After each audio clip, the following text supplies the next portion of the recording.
صبح کا وقت تھا۔ گھر کے بڑے سے صحن میں دھوپ ابھی پوری طرح نہیں اتری تھی، مگر روشنی کی ہلکی سنہری روشنی دیواروں پر پھیلنے لگی تھی۔ باورچی خانے سے اٹھتی چائے کی خوشبو، تازہ پراٹھوں کی مہک اور برتنوں کی مدھم آوازیں ایک عام مگر بوجھل صبح کا اعلان کر رہی تھیں۔ یہ تم صبح صبح کہاں جانے کی تیاری میں ہو؟ دادی سکینہ کی سخت آواز کمرے کے سکون پر بجلی بن کر گری۔ چائے کی بھاپ جیسے ایک لمحے کو ٹھہر گئی، چمچ کی ہلکی سی کھنک بھی رک گئی۔ ناشتے کی میز پر بیٹھے سب افراد کی نظریں بیک وقت دروازے کی طرف اٹھیں۔ وہاں فاطمہ کھڑی تھی، ہلکے گلابی لباس میں ملبوس، بال سادہ سے جوڑے میں بندھے ہوئے، چہرے پر ہلکی سی تھکن مگر آنکھوں میں عجیب سی مضبوطی۔ وہ آہستگی سے آگے بڑھی اور کرسی کھینچ کر بیٹھ گئی، جیسے سوال اس سے نہیں کسی اور سے کیا گیا ہو۔ آج جمعہ کا دن تھا اور جمعہ، ہفتہ اور اتوار فاطمہ کی چھٹی کے دن ہوتے تھے، مگر آج وہ مکمل تیار تھی۔ اس کی نظریں ناشتے کی میز پر جمی تھی، مگر دادی سکینہ کی پرکھتی نگاہیں اس کے وجود کو جیسے ٹٹول رہی تھی، وہ نگاہیں جن میں محبت کم اور حساب زیادہ ہوتا تھا۔ فاطمہ ہمیشہ ان نظروں سے بے چین ہو جاتی تھی۔ عائرہ ابھی تک نیچے نہیں آئی تھی، اگر وہ موجود ہوتی تو شاید ماحول اتنا سخت نہ بنتا۔ دونوں بہنیں مزاج میں زمین آسمان کا فرق رکھتی تھیں۔ عائرہ نرم، ہنسمکھ اور سب کو منا لینے والی تھی، جبکہ فاطمہ خاموش مگر خوددار تھی۔ زیر لب اس نے آہستگی سے پڑھا، اللہ مجھے حاسدوں کے شر سے بچا۔ یہ دعا وہ اکثر ایسے لمحوں میں پڑھتی تھی۔ کہنے کو دادی سکینہ سب کی دادی تھی، مگر محبت ہمیشہ چھوٹے بیٹے کے بچوں کے حصے میں زیادہ آئی تھی۔ بیٹیوں اور ان کے اولاد کے لیے لہجہ ہمیشہ ناپ تول کر رکھا جاتا۔ جواب نہیں دیا تم نے، کہاں جا رہی ہو؟ دادی کی آواز دوبارہ ابھری۔ فاطمہ نے جیم کا جار رکھا، بریڈ کا سلائس اٹھایا اور سکون سے بولی، یونیورسٹی میں میری ایکسٹرا کلاسز ہیں۔ آواز نرم تھی، جیسے وضاحت دینا ضروری نہ ہو۔ پھوپھی ریحانہ فوراً سیدھی ہو کر بیٹھ گئی، ان کے ہونٹوں پر وہی مخصوص طنزیہ مسکراہٹ آ گئی جو اکثر فاطمہ کے لیے مخصوص ہوتی تھی۔ یہ کون سی کلاسز ہیں جو ختم ہونے کا نام ہی نہیں لیتی؟ انہوں نے پراٹھے کا نوالا توڑتے ہوئے کہا۔ میز پر ہلکی سی خاموشی چھا گئی۔ فاطمہ نے نظریں نہیں اٹھائی۔ وہی کلاسز جن سے کبھی آپ کا واسطہ نہیں پڑا۔ لہجہ دھیما تھا مگر لفظ شیشے کی طرح کاٹتا تھا۔ چند لمحوں کے لیے فضا منجمد ہو گئی۔ اگر اس کے بابا موجود ہوتے تو شاید فوراً ٹوک دیتے، مگر آج کوئی نہیں تھا جو اسے خاموش کراتا۔ پھوپھی کے بچوں نے ایک دوسرے کو دیکھا اور دبے لبوں سے مسکرا دیے۔ انہیں ہمیشہ ایسے لمحوں میں عجیب سی تفریح محسوس ہوتی تھی۔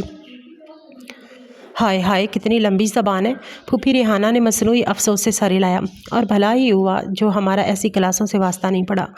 ان کے لہجے کی تیزابیت فاطمہ کے صبر کو آہستہ آہستہ جلا رہی تھی۔ آخر وہ اس سے اتنی نفرت کیوں کرتی تھی؟ فاطمہ خاموشی سے بریڈ کے چھوٹے ٹکڑے چباتی رہی۔ اس نے ہمیشہ کی طرح ماحول کے بوجھ کو نظر انداز کرنے کی کوشش کی، مگر آج اندر کچھ ٹوٹ رہا تھا۔ وہ اچانک اٹھ کھڑی ہوئی، باقی ناشتہ ہاتھ میں لیا اور میز سے دور چل دی۔ گھر کے پورچ میں 4 گاڑیاں کھڑی تھیں، ہر ایک آرام اور سہولت کی علامت تھی، مگر اس کی انا اجازت نہیں دیتی تھی کہ وہ کسی سے لفٹ مانگے۔ وہ کبھی کسی کی مہربانی کی محتاج نہیں بننا چاہتی تھی۔ ابھی وہ دروازے تک پہنچی ہی تھی کہ پیچھے سے آواز آئی، باپ بھی ناکام بزنس مین نکلا، سب ڈبو دیا، اور اب بیٹیوں کے نخرے ختم نہیں ہو رہے۔ قدم وہی رک گئے، جیسے زمین نے پکڑ لیا ہو۔ چند لمحے وہ ساکت کھڑی رہی۔ اس جملے نے صرف اس کے کانوں کو نہیں، اس کے وجود کو زخمی کیا تھا۔ اس نے آہستہ سے آنکھیں بند کی۔ بابا کا چہرہ ذہن میں ابھرا، وہی تھکا ہوا مسکراتا چہرہ جو ہر ناکامی کے بعد بھی بیٹیوں کے سامنے مضبوط بن جاتا تھا۔ اس نے مڑ کر دیکھا، پھوپھی ریحانہ بے فکری سے چائے پی رہی تھی، جیسے انہوں نے کوئی معمولی بات کہی ہو۔ فاطمہ کی آنکھوں میں پہلی بار نمی چمکی۔ کم از کم انہوں نے کسی کے سامنے ہاتھ تو نہیں پھیلایا۔ پورا کمرہ خاموش ہو گیا۔ یہ جملہ وار تھا۔ یونیورسٹی کی لائبریری ہمیشہ کی طرح نیم خاموشی میں ڈوبی ہوئی تھی۔ کھڑکیوں سے آتی دھوپ میزوں پر پھیلی کتابوں اور نوٹس پر سنہری لکیریں بنا رہی تھی۔ کہیں ہلکی سرگوشیاں تھیں، کہیں صفحات پلٹنے کی آواز اور کہیں قلم کی مسلسل حرکت تھی۔ فاطمہ ایک کونے والی میز پر بیٹھی تھی۔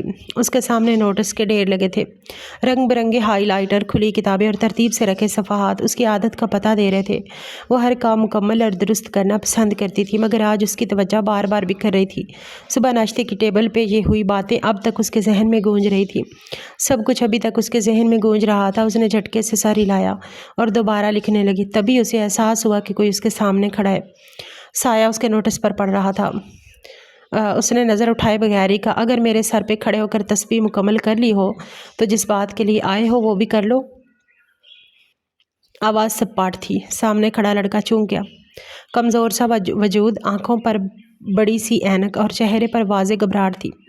وہ پہلے ہی ہمت جمع کر کے آیا تھا، مگر فاطمہ کے جملے نے اس کی ساری تیاری بکھیر دی۔ اس نے لب کاٹے۔ وہ واقعی کنفیوز ہو چکا تھا۔ فاطمہ نے قلم رکھ کر اسے دیکھا۔ ہاں، میں کچھ مصروفیت کی وجہ سے ایک ہفتہ یونیورسٹی نہیں آ سکا۔ اگر آپ اپنے نوٹس دے دیتی تو۔ جملہ آہستہ مکمل ہوا۔ چند لمحے فاطمہ اسے دیکھتی رہی، پھر اس کے چہرے کے تاثرات سخت ہو گئے۔ کیا مجھ سے پوچھ کر چھٹی کی تھی؟ لڑکا ساکت رہ گیا۔ جو نوٹس دینے کے لیے میں نظر آ رہی ہوں، ہر کسی کو مشکل وقت میں میرا ہی چہرہ کیوں نظر آتا ہے؟ اس کا لہجہ غیر معمولی طور پر تلخ تھا۔ جاؤ بھائی، میں تمہیں کوئی نوٹس نہیں دے سکتی۔ لڑکے کے چہرے پر شرمندگی چھا گئی۔ وہ صرف نوٹس مانگنے آیا تھا، مگر شاید آج اس کی قسمت واقعی خراب تھی۔ وہ خاموشی سے سر جھکا کر پلٹ گیا۔ فاطمہ نے ایک لمحے کے لیے اسے جاتے دیکھا، پھر نظریں موڑ لیں۔ دل کے اندر ہلکی سی خلش ضرور ہوئی، مگر غصہ ابھی بھی غالب تھا۔ یہ صبح کے زخموں کا اثر تھا۔ اس نے جھنجھلا کر کتاب بند کی، نوٹس بے ترتیبی سے بیگ میں ڈالے اور کرسی پیچھے دھکیل دی۔ آج مزید پڑھنے کا حوصلہ نہیں بچا تھا۔ باہر نکلی اور بس میں سوار ہو گئی۔ بس کی کھڑکی کے ساتھ سر ٹکائے وہ شہر کو گزرتا دیکھتی رہی۔ زندگی سب کے لیے معمول کے مطابق چل رہی تھی، مگر اس کے ذہن میں یادوں کا بوجھ تھا۔ ماں کے جانے کے بعد سب کچھ بدل گیا تھا۔ بابا پہلے جیسے نہیں رہے تھے۔ وہ ہمیشہ مضبوط انسان تھے، محنتی، پر اعتماد، اپنے بھائیوں کا سہارا تھے، مگر جب والدہ کا انتقال ہوا تو جیسے ان کے وجود کا آدھا حصہ بھی ساتھ چلا گیا۔ اسی صدمے کے دوران کاروبار میں نقصان ہوا۔ تینوں بھائیوں نے اپنی جائیداد الگ کر لی، کوئی ساتھ کھڑا نہیں ہوا۔ جس بھائی کو سہارا دینا چاہیے تھا وہی سب سے پیچھے ہٹ گیا۔ بابا نے سب کچھ بچانے کی کوشش کی، مگر بنا بنایا بزنس ہاتھ سے نکل گیا۔ لوگوں کی نظروں میں وہ ناکام بزنس مین بن گئے، مگر انہوں نے یہ احساس کبھی اپنی بیٹیوں تک نہیں آنے دیا۔ گھر پہنچتے پہنچتے شام ڈھل چکی تھی۔ وہ تھکے قدموں سے اندر داخل ہوئی۔ گھر غیر معمولی طور پر خاموش تھا۔ اس کی نظر فوراً بابا کے کمرے کی طرف گئی۔ دروازہ بند تھا۔ وہ آہستہ سے دروازے تک گئی اور دستک دی۔ بابا؟ کوئی جواب نہیں دیا۔ اس نے دروازہ کھولا۔ بابا کرسی پر بیٹھے تھے، سر جھکا ہوا، ہاتھوں میں کچھ کاغذات تھے۔ فاطمہ فوراً ان کے پاس آئی۔ کیا ہوا بابا؟ سب ٹھیک ہے نا؟ انہوں نے چونک کر سر اٹھایا۔ چند لمحے اسے دیکھتے رہے، پھر زبردستی مسکرا دیا۔ جی میرے بچے، تمہاری جیسی بہادر بیٹی کے ہوتے ہوئے میرے پہ کوئی کیسے برا وقت آ سکتا ہے؟ مجھ سے مت چھپایا کریں۔ بابا نے نظریں چرائیں۔ کچھ نہیں ہے، بس کام کا دباؤ ہے۔ فاطمہ نے آہستہ سے ان کے ہاتھ اپنے ہاتھ میں لے لیے۔ آپ اکیلے نہیں ہیں بابا؟ اس کی آواز میں غیر معمولی پختگی تھی۔ شام ڈھل رہی تھی۔ کمرے کی کھڑکی سے آتی نارنجی روشنی دیواروں پر خاموشی سے پھیل رہی تھی، مگر عائرہ کے چہرے پر وہ روشنی اداسی کم نہ کر پا رہی تھی۔ وہ بستر کے کنارے بیٹھی تکیے کے دھاگے کھولنے میں مصروف تھی، جیسے دل کی الجھنیں انگلیوں سے سلجھانے کی کوشش کر رہی ہو۔ صبح سے اس کا موڈ خراب تھا۔ بابا اپنے کمرے میں بند رہے تھے اور فاطمہ اپیہ یونیورسٹی سے آ کر بھی سیدھی اپنی کتابوں میں گم ہو گئی تھی۔ اسے محسوس ہو رہا تھا جیسے گھر میں کسی کے پاس اس کے لیے وقت ہی نہیں۔ دروازہ ہلکے سے کھلا اور فاطمہ اندر آئی۔ بیگ کندھے سے اتار کر اس نے میز پر رکھا ہی تھا کہ عائرہ کی دبی ہوئی آواز ابھری۔ اپیہ، آپ اور بابا مجھ سے بالکل بھی محبت نہیں کرتے۔ فاطمہ رک گئی۔ اس نے پلٹ کر دیکھا۔ عائرہ کے چہرے پر بچگانہ ناراضی صاف جھلک رہی تھی۔ دیکھے نا، صبح کالج سے آنے کے بعد بابا ایک بار بھی کمرے سے باہر نہیں آئے، اور جب میں ان سے ملنے گئی تو وہ کاغذات میں لگے ہوئے تھے، اور اب یونیورسٹی سے آ کر میرے پاس نہیں بیٹھی۔ اس کی آواز آہستہ آہستہ بھرنے لگی۔ فاطمہ کے چہرے کی سختی فوراً نرم پڑ گئی۔ وہ آہستہ سے اس کے پاس آئی اور اس کے برابر بیٹھ گئی۔ میرا بچہ مجھ سے ناراض ہو گیا؟ اس نے پیار سے اس کے گال تھپ تھپائے۔ بس آج کام زیادہ تھا، ورنہ تمہیں تو معلوم ہے سب سے پہلے مجھے تمہارا خیال آتا ہے۔ یہ کہتے ہوئے وہ اسے اپنے بازوؤں میں لے چکی تھی۔ عائرہ فوراً اس کے سینے سے لگ گئی۔ دونوں بہنوں کا رشتہ عام بہنوں جیسا نہیں تھا، ان میں ماں بیٹی جیسی قربت تھی۔ ماں کے جانے کے بعد فاطمہ نے بہت کم عمری میں اپنا بچپن چھوڑ دیا تھا۔ اس نے خود کو مضبوط بنایا صرف اس لیے کہ عائرہ کو زندگی کی سختیوں سے بچا سکے۔ وہ نہیں چاہتی تھی کہ دادی یا گھر کے تلخ ماحول کا اثر اس کی معصوم بہن پر پڑے۔ وہ چاہتی تھی عائرہ نرم ہی رہے، صاف دل، سادہ، بے لوث، حالانکہ اس گھر میں ایسی صفات کمزوری سمجھی جاتی تھی۔ پھپھو کو اپنے بچوں کی تربیت کی کبھی فکر نہیں رہی تھی۔